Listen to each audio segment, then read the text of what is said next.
ರುಕ್ಮಿಣಿ ಅವರು ತಮ್ಮ ಹಠ ಬಿಡುವವರಲ್ಲ. ಮಗಳ ಸ್ಥಿತಿಯನ್ನು ಕಂಡು ಕೃಷ್ಣ ಅವರ ಮೇಲೆ ಸಿಟ್ಟಾದ ರುಕ್ಮಿಣಿ ಮರುದಿನವೇ ಯಾರೋ ಇಲ್ಲದ ವೇಳೆ ನೋಡಿ ವಠಾರಕ್ಕೆ ಹೊರಟೇ ಬಿಟ್ಟರು. ನಗರದ ಗಲೀಜು ರಸ್ತೆಗಳು, ಸಾಲು ಸಾಲಾಗಿ ನಿಂತಿರುವ ಬಕೆಟ್ಗಳು ಮತ್ತು ಜನರ ಗಲಾಟೆ ನೋಡಿ ರುಕ್ಮಿಣಿ ಅವರಿಗೆ ವಾಕರಿಕೆ ಬಂದಂತಾಯಿತು. ತಮ್ಮ ದುಬಾರಿ ಕಾರನ್ನು ದೂರದಲ್ಲೇ ನಿಲ್ಲಿಸಿ ಮುಖಕ್ಕೆ ಸೆರಗು ಅಡ್ಡ ಹಿಡಿದುಕೊಂಡು ಮೆಲ್ಲನೆ ವಠಾರದೊಳಗೆ ಹೆಜ್ಜೆ ಇಟ್ಟರು. ಅಲ್ಲಿ ಸಂಪದ ಹಳೆ ಚೂಡಿದಾರ್ ಹಾಕಿಕೊಂಡು ಅಂಗಳದಲ್ಲಿ ಕುಳಿತು ಹಸಿರು ಸೊಪ್ಪನ್ನು ಬಿಡಿಸುತ್ತಿದ್ದಳು. ಅವಳ ಕೈಗಳು ಈಗ ಮೊದಲಿನಂತೆ ಮೃದುವಾಗಿರಲಿಲ್ಲ. ಈ ದೃಶ್ಯ ಕಂಡ ರುಕ್ಮಿಣಿ ಅವರಿಗೆ ಎದೆಯೇ ಒಡೆದಂತಾಯಿತು. ರುಕ್ಮಿಣಿ ಕಿರುಚುತ್ತಾ, ಸಂಪದ, ಏನಿದು? ನೀನು ಸೊಪ್ಪು ಬಿಡಿಸಿದ್ದೀಯಾ? ನನ್ನ ಮಗಳು ಇಂತಹ ಕೊಳಕು ಜಾಗದಲ್ಲಿ ಇರೋದನ್ನು ನೋಡೋಕೆ ನಾನಿನ್ನೂ ಬದುಕಿದ್ದೀನ? ತಾಯಿಯ ಧ್ವನಿ ಕೇಳಿ ಸಂಪದ ದಂಗಾಗಿ ಎದ್ದು ನಿಂತಳು. ಅವಳಿಗೆ ತನ್ನ ತಾಯಿ ಇಲ್ಲಿಗೆ ಬರುತ್ತಾರೆ ಎಂಬ ಕಲ್ಪನೆಯೂ ಇರಲಿಲ್ಲ. ಸಂಪದ, ಅಮ್ಮ, ನೀನು ಇಲ್ಲಿಗೆ ಹೇಗೆ ಬಂದೆ? ಅಪ್ಪನಿಗೆ ಗೊತ್ತಾ ನೀನು ಬಂದಿರೋದು? ರುಕ್ಮಿಣಿ ಮಗಳ ಕೈ ಹಿಡಿದು ಎಳೆಯುತ್ತಾ, ಅಪ್ಪನ ಬಗ್ಗೆ ಆಮೇಲೆ ಮಾತನಾಡೋಣ, ಮೊದಲು ಈ ಜಾಗದಿಂದ ನಡಿ. ನಿನ್ನ ಫ್ರೆಂಡ್ ಲೈಲಾ ವಿಡಿಯೋ ಕಳಿಸಿದಾಗ ನಾನು ಸುಳ್ಳು ಅನ್ಕೊಂಡಿದ್ದೆ, ಆದರೆ ನೀನು ನಿಜವಾಗಿಯೂ ಈ ನರಕದಲ್ಲಿದ್ದೀಯಾ ಅಲ್ವಾ? ಆ ಬಡವ ನಿನ್ನನ್ನು ಎಲ್ಲಿಟ್ಟಿದ್ದಾನೆ ನೋಡು. ಬಾ ನನ್ನ ಜೊತೆ, ಈಗಲೇ ಮನೆಗೆ ಹೋಗೋಣ. ಸಂಪದ ತಾಯಿಯ ಕೈ ಬಿಡಿಸಿ, ಇಲ್ಲಮ್ಮ, ನಾನು ಬರಲ್ಲ. ಇದು ನನ್ನ ಮನೆ. ಇಲ್ಲಿರೋ ಈ ಮನುಷ್ಯರು ನನ್ನವರು. ನನಗೆ ಲಂಡನ್ ಅರಮನೆಗಿಂತ ಈ ವಠಾರದ ಪ್ರೀತಿ ದೊಡ್ಡದು ಅನ್ನಿಸ್ತಿದೆ. ವೀರ್ ಬಡವನಾಗಿರ್ಬೋದು, ಆದರೆ ಅವನ ಸಂಸ್ಕಾರ ನಿನಗೆ ಗೊತ್ತಿಲ್ಲ. ಅಷ್ಟರಲ್ಲಿ ವೀರ್ ಸದ್ದಿಲ್ಲದೆ ತನ್ನ ಬೈಕ್ ಮೇಲೆ ಮನೆಗೆ ಬಂದನು. ತನ್ನ ಮುಂದೆ ನಿಂತಿರುವ ಮಹಿಳೆಯನ್ನು ಕಂಡು ಅವನು ಯಾರಿದು ಎಂದು ಅರಿಯಲು ಸಮಯ ಹಿಡಿಯಲಿಲ್ಲ. ಇವಳೇ ತನ್ನ ಅತ್ತೆ ರುಕ್ಮಿಣಿ. ವೀರ್ ಗಾಡಿಯಿಂದ ಇಳಿದು ಅತಿ ವಿನಯದಿಂದ ರುಕ್ಮಿಣಿ ಅವರ ಹತ್ತಿರ ಬಂದನು. ವೀರ್, ನಮಸ್ತೆ ಅತ್ತೆಯವರೇ, ನೀವು ಇಲ್ಲಿಗೆ ಬರ್ತೀರಾ ಅಂತ ಗೊತ್ತಿರಲಿಲ್ಲ. ಈ ಪುಟ್ಟ ಮನೆಗೆ ನಿಮಗೆ ಸ್ವಾಗತ. ಸ್ವಲ್ಪ ನೀರು ಕುಡಿಯಿರಿ ಅತ್ತೆ. ರುಕ್ಮಿಣಿ ಉರಿಯುವ ಕಣ್ಣಿನಿಂದ, ನನ್ನನ್ನು ಅತ್ತೆ ಅಂತ ಕರಿಬೇಡ. ನಿನ್ನ ಯೋಗ್ಯತೆಯನ್ನು ನನ್ನ ಮಗಳನ್ನು ಇಲ್ಲಿಗೆ ಕರ್ಕೊಂಡು ಬಂದು ಸೊಪ್ಪು ಬಿಡಿಸೋಕೆ ಹಚ್ಚಿದ್ದೀಯಾ? ಕೃಷ್ಣನಿಗೆ ಏನೋ ಬುದ್ಧಿ ಭ್ರಮಣೆಯಾಗಿರ್ಬೋದು, ಆದರೆ ನಾನು ಸುಮ್ಮನೆ ಕೂರಲ್ಲ. ಎಷ್ಟು ಬೇಕು ನಿನಗೆ? ದುಡ್ಡು ಕೊಟ್ಟರೆ ನನ್ನ ಮಗಳನ್ನು ಬಿಟ್ಟು ಬಿಡ್ತೀಯಾ? ವೀರ್ ಒಂದು ಕ್ಷಣ ಮೌನವಾದನು. ಅವನ ಮುಖದಲ್ಲಿ ಒಂದು ಸಣ್ಣ ನಗು ಮೂಡಿತು. ಬಡವನ ಈ ನಾಟಕವನ್ನು ಅವನು ಅತ್ತೆಯ ಮುಂದೆಯೂ ಅತ್ಯಂತ ಕೌಶಲ್ಯದಿಂದ ಮುಂದುವರೆಸಿದನು. ವೀರ್, ಅತ್ತೆ, ಪ್ರೀತಿಗೆ ಬೆಲೆ ಕಟ್ಟೋದು ಈ ವಠಾರದಲ್ಲಿ ಯಾರಿಗೂ ಗೊತ್ತಿಲ್ಲ. ಸಂಪದ ಈಗ ಕೇವಲ ನಿಮ್ಮ ಮಗಳಲ್ಲ, ಇವಳು ಈ ಮನೆಯ ಲಕ್ಷ್ಮಿ. ಅವಳು ಬರೋದಾದರೆ ನಿಮ್ಮ ಜೊತೆ ಬರಲಿ, ನಾನು ತಡೆಯಲ್ಲ. ಆದರೆ ಅವಳನ್ನು ನಾನು ಪ್ರೀತಿಯಿಂದಲೇ ಇಲ್ಲೇ ಉಳಿಸ್ಕೊಳ್ತೀನಿ. ರುಕ್ಮಿಣಿ ಅವರು ಸಂಪದಾಳನ್ನು ನೋಡಿ ಅಂದರು. ಸಂಪದ, ಇವತ್ತು ನಾನು ಹೋಗ್ತಿದ್ದೀನಿ, ಆದರೆ ನೆನಪಿಟ್ಕೋ, ಈ ಬಡವನ ಜೊತೆ ನೀನು ಸುಖವಾಗಿ ಇರೋಕೆ ನಾನು ಬಿಡಲ್ಲ. ಇವನ ಅಸಲಿ ಬಣ್ಣನ ಬಯಲು ಮಾಡ್ತೀನಿ. ನಿನ್ನನ್ನು ಇಲ್ಲಿಂದ ಕರ್ಕೊಂಡು ಹೋಗ್ತೀನಿ. ರುಕ್ಮಿಣಿ ಅವರು ಸಿಟ್ಟಿನಿಂದ ಅಲ್ಲಿಂದ ಹೊರಟು ಹೋದರು. ವೀರ್ ಅವಳನ್ನೇ ನೋಡುತ್ತಾ ನಿಂತಿದ್ದ. ಸಂಪದಾಳ ಕಣ್ಣಲ್ಲಿ ನೀರಿತ್ತು. ವೀರ್ ಸಂಪದಾಳ ಹೆಗಲ ಮೇಲೆ ಕೈ ಇಟ್ಟು, ಸಂಪದ, ಬೇಜಾರಾಗಬೇಡ. ತಾಯಿಯ ಮನಸ್ಸು ಮಗಳ ಬಗ್ಗೆ ಯೋಚನೆ ಮಾಡೋದು ಸಹಜ. ಆದರೆ ಒಂದು ದಿನ ನಿನ್ನ ಅಮ್ಮನೇ ಖುಷಿಯಿಂದ ನಿನ್ನ ಆರತಿ ಮಾಡಿ ಮನೆಗೆ ಕರ್ಕೊಂಡು ಹೋಗ್ತಾರೆ, ನೋಡ್ತಾ ಇರು. ಸಂಪದ ವೀರನನ್ನು ಅಪ್ಪಿಕೊಂಡಳು. ತನ್ನ ಗಂಡನ ಬಡತನಕ್ಕಿಂತ ಅವನ ಆತ್ಮವಿಶ್ವಾಸ ದೊಡ್ಡದಾಗಿ ಕಂಡಿತ್ತು. ಆದರೆ ಅವಳಿಗೆ ಗೊತ್ತಿರಲಿಲ್ಲ ರುಕ್ಮಿಣಿ ಅವರು ಮುಂದಿನ ಸಲ ಬರುವಾಗ ಒಬ್ಬ ದೊಡ್ಡ ವಕೀಲರನ್ನೇ ಕರೆದುಕೊಂಡು ಬರಲಿದ್ದಾರೆ ಎಂದು. ವಠಾರದಲ್ಲಿ ವೀರ್ ಮತ್ತು ಸಂಪದಾಳ ಪ್ರೀತಿ ಹೂವಿನಂತೆ ಅರಳುತ್ತಿದ್ದರೆ, ಈ ಕಡೆ ಆ ಹೊಸ ಬಾಡಿಗೆದಾರ ವಿಕಾಸ್ ಮಾತ್ರ ತನ್ನ ರೋಮಿಯೋ ಬುದ್ಧಿಯನ್ನು ಬಿಟ್ಟಿರಲಿಲ್ಲ. ವೀರ್ ಕೆಲಸಕ್ಕೆ ಹೋದ್ಮೇಲೆ ಸಂಪದ ಒಬ್ಬಳೇ ಇರುವುದನ್ನು ಗಮನಿಸಿ ಅವಳಿಗೆ ಹೇಗಾದರೂ ಮಾಡಿ ತನ್ನ ಪ್ರೇಮ ನಿವೇದನೆ ಮಾಡಲೇಬೇಕು ಎಂದು ಹೊಂಚು ಹಾಕುತ್ತಿದ್ದ. ಮಧ್ಯಾಹ್ನದ ಸಮಯ. ವಠಾರದಲ್ಲಿ ಜನರೆಲ್ಲರೂ ತಮ್ಮ ತಮ್ಮ ಕೆಲಸಗಳಲ್ಲಿ ಬ್ಯುಸಿಯಾಗಿದ್ದರು. ಸಂಪದ ಮನೆಯ ಮುಂದೆ ಕುಳಿತು ಶಾಲೆಯ ಮಕ್ಕಳ ಹೋಮ್ ವರ್ಕ್ ಫೈಲ್ಗಳನ್ನು ತಿದ್ದುತ್ತಿದ್ದಳು. ವಿಕಾಸ್ ತನ್ನ ಗಿಟಾರ್ ಹಿಡಿದು ಮೈ ಮೇಲೆ ಬಣ್ಣ ಬಣ್ಣದ ಶರ್ಟ್ ಹಾಕೊಂಡು ಮೆಲ್ಲನೆ ಅವಳ ಹತ್ತಿರ ಬಂದ. ವಿಕಾಸ್, ಹಲೋ ಸಂಪದ ಮೇಡಮ್, ಈ ಕೆಲಸಗಳನ್ನೆಲ್ಲ ಆಮೇಲೆ ಮಾಡ್ಬೋದು. ಈ ಸುಂದರವಾದ ಮಧ್ಯಾಹ್ನ ನಿಮಗೋಸ್ಕರ ನಾನು ಒಂದು ಸ್ಪೆಷಲ್ ಹಾಡು ಬರೆದಿದ್ದೀನಿ, ಒಮ್ಮೆಲೆ ಕೇಳಿಸ್ಕೊಳ್ತೀರಾ? ಸಮ್ಮದ ಅವನನ್ನು ನೋಡಿ ತಲೆ ಚಚ್ಚಿಕೊಂಡ್ಳು. ವಿಕಾಸ್, ನೀನು ಇಲ್ಲಿಗೆ ಯಾಕೆ ಬಂದೆ? ನಿನ್ನ ಹಾಡು ಕೇಳೋಕೆ ನನಗೆ ಸಮಯ ಇಲ್ಲ, ದಯವಿಟ್ಟು ಇಲ್ಲಿಂದ ಹೋಗು ಎಂದು ಕಠಿಣವಾಗಿ ಹೇಳಿದಳು. ವಿಕಾಸ್ ಹೋಗುವ ಬದಲು ಸಂಪದಾಳ ಎದುರೇ ಮಂಡಿಯೂರಿ ಕುಳಿತು ಬಿಟ್ಟ. ಅವನ ಕೈಯಲ್ಲಿ ಒಂದು ಕೆಂಪು ಗುಲಾಬಿ ಇತ್ತು. ವಿಕಾಸ್, ನೋಡಿ ಸಂಪದ, ಆ ವೀರ್ನ ಅಕ್ಕಪಕ್ಕ ಕೂರೋದಕ್ಕಿಂತ ನನ್ನ ಗಿಟಾರ್ ಪಕ್ಕ ಕೂತ್ರೆ ನಿಮ್ಮ ಲೈಫ್ ಮ್ಯೂಸಿಕ್ ಥರ ಇರುತ್ತೆ. ನೀವು ಬರೀ ಈ ವಠಾರಕ್ಕೆ ಸೀಮಿತವಾಗಬಾರ್ದು. ನನಗೆ ಗೊತ್ತು ನೀವು ಲಂಡನ್ನಿಂದ ಬಂದವರು ಅಂತ. ನಾನು ನಿಮ್ಮನ್ನು ಈ ನರಕದಿಂದ ಕರ್ಕೊಂಡು ಹೋಗ್ತೀನಿ. ಐ ಲವ್ ಯು ಸಂಪದ. ಈ ವೀರ್ನನ್ನು ಬಿಟ್ಟು ನನ್ನ ಜೊತೆ ಬಂದ್ಬಿಡಿ. ಸಂಪದಾಳಿಗೆ ಅಕ್ಷರಶಃ ಸಿಟ್ಟು ನೆತ್ತಿಗೇರಿತ್ತು. ವಠಾರದ ಕೆಲವು ಹೆಂಗಸರು ಕಿಟಕಿಯಿಂದ ಇಣುಕಿ ನೋಡುತ್ತಿದ್ದರು. ಸಂಪದಾಳಿಗೆ ಅವಮಾನವಾದಂತಾಯಿತು. ಸಂಪದ, ವಿಕಾಸ್, ನಿನ್ನ ಮರ್ಯಾದೆ ನೀನೇ ಕಳ್ಕೊಳ್ಬೇಡ. ವೀರ್ ಬಂದರೆ ನಿನ್ನ ಗತಿ ಏನಾಗುತ್ತೆ ಅಂತ ಗೊತ್ತಿದೆಯಾ? ಮೊದಲು ಇಲ್ಲಿಂದ ಎದ್ದೇಳು. ವಿಕಾಸ್ ಎದ್ದೇಳುವ ಬದಲು ಅವಳ ಕೈ ಹಿಡಿಯಲು ಹೋದ. ಸಂಪದ ತಕ್ಷಣ ಹಿಂದೆ ಸರಿದಳು. ವಿಕಾಸ್, ವೀರ್ ಏನು ಮಾಡ್ತಾನೆ? ಅವನು ಬರೀ ಒಬ್ಬ ಡೆಲಿವರಿ ಬಾಯ್ ಅಷ್ಟೇ. ನಾನಂತೂ ಇಲ್ಲಿಂದ ಕದಲಲ್ಲ. ನೀವು ನನ್ನ ಪ್ರೀತಿನ ಒಪ್ಪಿಕೊಳ್ಳುವವರೆಗೂ ನಾನು ಇಲ್ಲೇ ಇರ್ತೀನಿ. ಅಷ್ಟರಲ್ಲಿ ಪಕ್ಕದ ಮನೆಯ ಪಾರ್ವತಮ್ಮ ಅಜ್ಜಿ ಕೈಯಲ್ಲಿ ಕಸಬರಿಕೆ ಹಿಡ್ಕೊಂಡು ಓಡಿ ಬಂದ್ರು. ಅಜ್ಜಿ, ಏನೋ ಮಂಗ, ಬೇರೆಯವರ ಹೆಂಡತಿ ಮೇಲೆ ಕಣ್ಣು ಹಾಕ್ತೀಯಾ? ಮರ್ಯಾದೆಯಿಂದ ನಿನ್ನ ರೂಮ್ಗೆ ಹೋಗ್ತೀಯಾ ಅಥವಾ ಇದ್ರಲ್ಲೇ 4 ಏಟು ಕೊಡ್ಲಾ? ಅಜ್ಜಿಯ ಗದರಿಕೆಗೆ ವಿಕಾಸ್ ಸ್ವಲ್ಪ ಹೆದರಿದರು. ಸಂಪದಾಳ ಕಡೆ ನೋಡಿ, ನಾನು ಮತ್ತೆ ಬರ್ತೀನಿ ಎಂದು ಕಣ್ಣು ಹೊಡೆದು ಅಲ್ಲಿಂದ ಹೋದ. ಸಂಪದ ಕಣ್ಣಲ್ಲಿ ನೀರು ತುಂಬಿಕೊಂಡಿತು. ತಾನು ಎಂತಹ ಸ್ಥಿತಿಗೆ ಬಂದು ತಲುಪಿದ್ದೇನೆ ಎಂದು ಅವಳಿಗೆ ಮರುಕವಾಯಿತು. ಸಂಜೆ ವೀರ್ ಮನೆಗೆ ಬಂದಾಗ ಸಂಪದ ಮೌನವಾಗಿ ಅಡುಗೆ ಮಾಡುತ್ತಿದ್ದಳು. ವಟಾರದ ಅಜ್ಜಿ ಸದ್ದಿಲ್ಲದೆ ವೀರ್ಗೆ ಮಧ್ಯಾಹ್ನ ನಡೆದ ವಿಷಯವನ್ನೆಲ್ಲ ಗುಟ್ಟಾಗಿ ತಿಳಿಸಿದರು.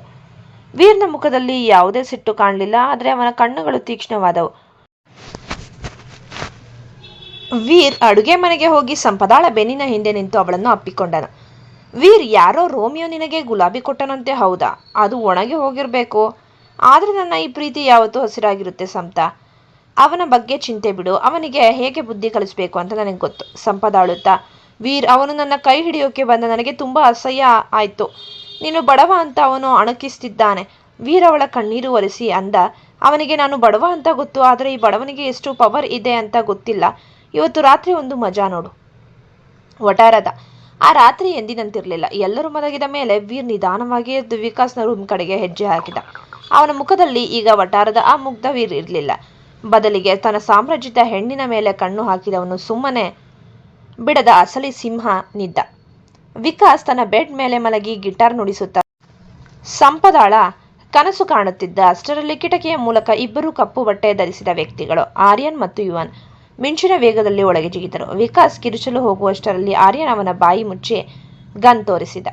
ಬಾಗಿಲು ಮೆಲ್ಲನೆ ತೆರೆಯಿತು. ವೀರ್ ಅತ್ಯಂತ ಗತ್ತಿನಿಂದ ಒಳಗೆ ಬಂದನು. ವೀರ್ ತಂಪಾದ ಧ್ವನಿಯಲ್ಲಿ, ಗಿಟಾರ್ ಚೆನ್ನಾಗಿದೆ ವಿಕಾಸ್, ಆದರೆ ಆ ಗಿಟಾರ್ ತಂತಿ ನಿನ್ನ ಕುತ್ತಿಗೆಗೆ ಸುತ್ತಿಕೊಂಡ್ರೆ ಹೇಗಿರುತ್ತೆ ಅಂತ ಯೋಚನೆ ಮಾಡ್ತಿದ್ದೀಯಾ? ವಿಕಾಸ್ ಭಯದಿಂದ ನಡುಗುತ್ತಿದ್ದ. ಇವತ್ತು ಬೆಳಿಗ್ಗೆ ತಾನು ನೋಡಿದ ಬಡವ ವೀರ್ ಇವನೇನಾ? ಇವನ ಹಿಂದೆ ಗನ್ ಹಿಡಿದು ನಿಂತಿರೋ ಈ ಇಬ್ಬರು ಯಾರು? ಅವನಿಗೆ ಏನೂ ಅರ್ಥವಾಗಲಿಲ್ಲ. ವೀರ್, ಇವತ್ತು ಬೆಳಿಗ್ಗೆ ನನ್ನ ಹೆಂಡತಿ ಕೈ ಹಿಡಿಯೋಕೆ ಹೋಗಿದ್ದೆ ಅಲ್ವಾ? ಆ ಕೈ ಮತ್ತೆ ಕೆಲಸ ಮಾಡಬೇಕು ಅಥವಾ ಇವತ್ತೇ ಅದನ್ನು ಕಟ್ ಮಾಡಬೇಕು ಅಂತ ನಿರ್ಧಾರ ಮಾಡೋಕೆ ಬಂದಿದ್ದೇನೆ. ಆರ್ಯನ್, ಇವನನ್ನ ನಮ್ಮ ಸಿಂಹ ಟವರ್ಸ್ನ 40ನೇ ಮಹಡಿಯಿಂದ ಕೆಳಕ್ಕೆ ಹೇಗೆ ತಳ್ಳೋದು ಅಂತ ಒಂದು ಪ್ಲಾನ್ ಮಾಡು.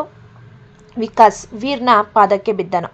ಸರ್, ನನ್ನನ್ನು ಕ್ಷಮಿಸಿ ಸರ್, ನೀವು ಬರೀ ಬಡವ ಅನ್ಕೊಂಡಿದ್ದೆ, ಪ್ಲೀಸ್ ಸರ್, ಪ್ರಾಣ ಉಳಿಸಿ. ವೀರ್ ಕ್ರೂರವಾಗಿ ಏನೂ ಮಾಡಲಿಲ್ಲ. ಅವನು ವಿಕಾಸ್ಗೆ ಒಂದು ಸಣ್ಣ ಚಮಕ್ ಕೊಟ್ಟ ಅಷ್ಟೆ. ವೀರ್, ನಿನಗೆ ಸಾವಿನ ಶಿಕ್ಷೆ ಬೇಡ, ಆದರೆ ಈ ವಟಾರಕ್ಕೆ ನೀನು ಕೊಟ್ಟ ಕಾಟಕ್ಕೆ ಒಂದು ಪಾಠ ಆಗಬೇಕು. ಯುವನ್ ಇವನ ಬೆನ್ನಿನ ಮೇಲೆ ಒಂದು ದೊಡ್ಡ ಬೋರ್ಡ್ ಹಾಕಿ ಅದರಲ್ಲಿ ನಾನು ಒಬ್ಬ ರೋಮಿಯೋ, ನನ್ನನ್ನು ಎಲ್ಲರೂ ಸರಿಯಾಗಿ ಸ್ವಾಗತಿಸಿ ಅಂತ ಬರೆದು ಅಂಟಿಸು. ಆಮೇಲೆ ಇವನ ರೂಮ್ ತುಂಬ 100 ಜಿರಳೆಗಳನ್ನು ಬಿಡು. ಸಂಪದಾಳಿಗೆ ಜಿರಳೆ ಕಂಡರೆ ಭಯ ಎಂದು ವಿಕಾಸ್ ಅಣಕಿಸಿದ್ನಲ್ಲ, ಆದರೆ ವೀರ್ ಇವನ ರೂಮ್ ತುಂಬ 10 ಡಬ್ಬಿ ಜಿರಳೆಗಳನ್ನು ಬಿಡಿಸಿದ.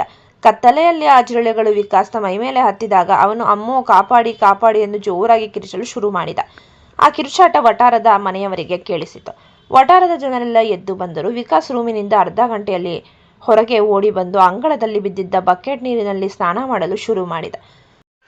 ಸಂಪದ ಬಾಗಿಲು ತೆರೆದು ಹೊರಗೆ ಬಂದಾಗ ವಿಕಾಸ್ ನಡುಗುತ್ತಾ ತನ್ನ ಸಾಮಾನುಗಳನ್ನು ಎತ್ತಿಕೊಂಡು, ನಾನು ಇನ್ಯಾವತ್ತೂ ಈ ಏರಿಯಾ ಕಡೆ ಬರಲ್ಲ ಎಂದು ಕಿರುಚುತ್ತಾ ಓಡಿ ಹೋದ. ಸಂಪದ ವೀರ್ನ ಕಡೆ ನೋಡಿದಳು. ವೀರ್ ಏನೂ ತಿಳಿಯದವನಂತೆ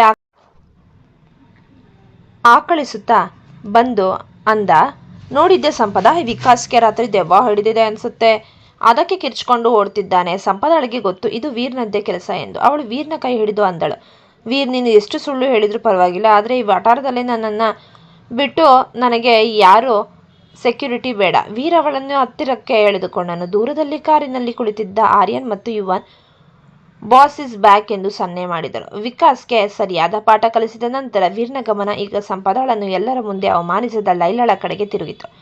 ವೀರ್ ಪಾಲಿಗೆ ವ್ಯಾಪಾರವೆಂದರೆ ಕೇವಲ ಲಾಭವಲ್ಲ, ಅದು ಒಂದು ಯುದ್ಧ. ಮರುದಿನ ಬೆಳಿಗ್ಗೆ ವೀರ್ ವಟಾರದಿಂದ ಎಂದಿನಂತೆ ತನ್ನ ಹಳೆಯ ಬೈಕ್ ಏರಿ ಹೊರಟರು. ಅವನು ತಲುಪಿದ್ದು ತನ್ನ ಸಿಂಹ ಆಫೀಸ್ನ ಯುದ್ಧ ಭೂಮಿಗೆ. ಅಲ್ಲಿ ಯುವನ್ ಮತ್ತು ಅವನ ಟೀಮ್ ದೊಡ್ಡ ಸ್ಕ್ರೀನ್ ಮುಂದೆ ಕುಳಿತು ಲೈಲಾಳ ತಂದೆಯ ಕಂಪನಿಯಾದ ಜೆನಿತ್ ಎಕ್ಸ್ಪೋರ್ಟ್ಸ್ನ ಶೇರ್ ಗ್ರಾಫ್ಗಳನ್ನು ಗಮನಿಸುತ್ತಿದ್ದರು. ವೀರ್ ಗಂಭೀರವಾಗಿ ಚೇರ್ ಮೇಲೆ ಕುಳಿತು, ಯುವನ್ ರೆಡಿಯಾ? ಲೈಲಾಗೆ ತಾನು ಮರೆತಿರುವ ಶ್ರೀಮಂತಿಕೆ ಹೆಚ್ಚು ಕ್ಷಣಿಕ ಅಂತ ಇವತ್ತು ಅರ್ಥವಾಗಬೇಕು. ನಮ್ಮ ಬಳಿ ಇರೋ ಅವರ ಕಂಪನಿಯ 15% ಶೇರ್ಗಳನ್ನು ಈಗಲೇ ಓಪನ್ ಮಾರ್ಕೆಟ್ನಲ್ಲಿ ಸೇಲ್ ಮಾಡಿ ಸರಿಯಾದ ಸಮಯಕ್ಕೆ ಬೆಲೆ ಕುಸಿಯಬೇಕು. ಲೈಲಾ ತನ್ನ ಮನೆಯಲ್ಲಿ ಕುಳಿತು ಸಂಪದಾಳ ವಿಡಿಯೋ ನೋಡಿ ನಗುತ್ತಿದ್ದಾಗ ಅವಳಿಗೆ ತನ್ನ ತಂದೆಯ ಕಡೆಯಿಂದ ಗಾಬರಿಯ ಫೋನ್ ಕಾಲ್ ಬಂತು. ತಂದೆ, ಲೈಲಾ, ಯಾರೋ ಒಬ್ಬರು ದೊಡ್ಡ ಹೂಡಿಕೆದಾರರು ನಮ್ಮ ಕಂಪನಿಯ ಶೇರ್ಗಳನ್ನು ಏಕಾಏಕಿ ಮಾರಾಟ ಮಾಡ್ತಿದ್ದಾರೆ. ಕೇವಲ 10 ನಿಮಿಷದಲ್ಲಿ ನಮ್ಮ ಕಂಪನಿಯ ಮೌಲ್ಯ 200 ಕೋಟಿ ರೂಪಾಯಿ ಕುಸಿದಿದೆ. ಯಾರು ಇದನ್ನ ಮಾಡ್ತಿದ್ದಾರೆ ಅಂತ ಗೊತ್ತಾಗ್ತಾ ಇಲ್ಲ. ಲೈಲಾ ಬೆವರಿ ಹೋದಳು. ಅವಳು ತಕ್ಷಣ ಆಫೀಸ್ಗೆ ಓಡಿ ಬಂದಳು. ಟಿವಿಯಲ್ಲಿ ಬ್ರೇಕಿಂಗ್ ನ್ಯೂಸ್ ಬರ್ತಿತ್ತು. ಜೆನಿತ್ ಎಕ್ಸ್ಪೋರ್ಟ್ಸ್ ಪತನ, ಮಾರುಕಟ್ಟೆಯಲ್ಲಿ ಕಂಪನಿಯ ಮರ್ಯಾದೆ ಹರಾಜು. ವೀರ್ ಅಷ್ಟಕ್ಕೆ ನಿಲ್ಲಿಸಲಿಲ್ಲ. ಅವನು ರಿಯಾಗೆ ಒಂದು ಸನ್ನೆ ಮಾಡಿದನು. ರಿಯಾ ತಕ್ಷಣ ಲೈಲಾಳ ತಂದೆಗೆ ಒಂದು ಅನಾಮಧೇಯ ಇಮೇಲ್ ಕಳುಹಿಸಿದಳು. ಅದರಲ್ಲಿ ಹೀಗಿತ್ತು: ನಿಮ್ಮ ಮಗಳ ನಾಲಿಗೆಯ ಅಹಂಕಾರ ನಿಮ್ಮ ಕಂಪನಿಯ ಅಡಿಪಾಯವನ್ನೇ ಅಲ್ಲಾಡಿಸುತ್ತಿದೆ. ಯಾರನ್ನ ಅಣುಕಿಸಬಾರ್ದೋ ಅವರನ್ನೇ ಅಣುಕಿಸಿ ನೀವು ಬೆಂಕಿಯ ಜೊತೆ ಆಟ ಆಡ್ತಿದ್ದೀರಿ. ಲೈಲಾ ಆ ಮೆಸೇಜ್ ನೋಡಿ ದಂಗಾದಳು. ಸಂಪದಾಳಿಯಿಂದಾಗಿ ಇದೆಲ್ಲ ಆಗ್ತಿದ್ಯಾ? ಆ ಬಡವ ವೀರ್ಗೆ ಇದೆಲ್ಲ ಮಾಡೋ ಶಕ್ತಿ ಇದೆಯಾ ಎಂದು ಅವಳಿಗೆ ಒಂದು ಸಣ್ಣ ಸಂಶಯ ಬಂದರು. ಬಡವನೊಬ್ಬ ಇಷ್ಟು ದೊಡ್ಡ ಆಟ ಆಡಲು ಸಾಧ್ಯವಿಲ್ಲ ಎಂದು ಅವಳು ತನ್ನನ್ನು ತಾನು ಸಮಾಧಾನ ಪಡಿಸಿಕೊಳ್ಳಲು ಪ್ರಯತ್ನಿಸಿದಳು. ಸಂಜೆ ವೀರ್ ವಾಪಸ್ಸು ಮನೆಗೆ ಬಂದಾಗ ಅವನ ಮುಖದಲ್ಲಿ ಅಂತಹ ದೊಡ್ಡ ಯುದ್ಧ ಗೆದ್ದ ಯಾವ ಕುರುಹೂ ಇರಲಿಲ್ಲ. ಅವನು ಅಂಗಡಿಯಿಂದ ಸಣ್ಣದೊಂದು ಮಲ್ಲಿಗೆ ಹೂವಿನ ಮೊಗ್ಗನ್ನು ತಂದು ಸಂಪದಾಳ ಮುಡಿಗೆ ಮುಡಿಸಿದ. ವೀರ್, ಏನು ಸಂಪದ, ಇವತ್ತು ಶಾಲೆಯಲ್ಲಿ ಏನಾದರೂ ವಿಷಯ ನಡೆಯುತ್ತಾ? ಮಕ್ಕಳೆಲ್ಲ ಚೆನ್ನಾಗಿ ಓದ್ತಿದ್ದಾರಾ? ಸಂಪದ: ಹೌದು ವೀರ್, ಆದರೆ ಇವತ್ತು ಲೈಲಾ ಯಾವುದೋ ಕೆಲಸಕ್ಕೆ ತನ್ನ ಶಾಲೆಯ ಹತ್ತಿರ ಬಂದಿದ್ದಾಳಂತೆ. ಯಾವುದೋ ಟೆನ್ಷನ್ನಲ್ಲಿ ಇದ್ಲು ಅಂತ ಪಾರ್ವತಮ್ಮ ಅಜ್ಜಿ ಹೇಳ್ತಿದ್ರು. ವೀರ್ ಮೆಲ್ಲನೆ ನಕ್ಕು ಅಂದ. ಕೆಲವೊಮ್ಮೆ ಆಕಾಶದಲ್ಲಿ ಹಾರೋ ಹಕ್ಕಿಗಳಿಗೂ ನೆಲದ ಕಿಮ್ಮತ್ತು ಗೊತ್ತಾಗಬೇಕು ಸಂಪದ.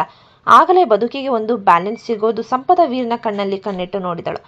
ಅವನ ಮಾತುಗಳು ಮತ್ತು ಲೈಲಾಳ ಕಂಪನಿಗೆ ಆಗಿರುವ ಹೊಡೆತದ ನಡುವೆ ಏನೋ ಸಂಬಂಧ ಇದೆ ಎಂದು ಅವಳಿಗೆ ಅನಿಸತೊಡಗಿತ್ತು. ಆದರೆ ವೀರ್ ಆ ರಹಸ್ಯವನ್ನು ಅಷ್ಟು ಸುಲಭವಾಗಿ ಬಿಟ್ಟುಕೊಡುವವನಲ್ಲ.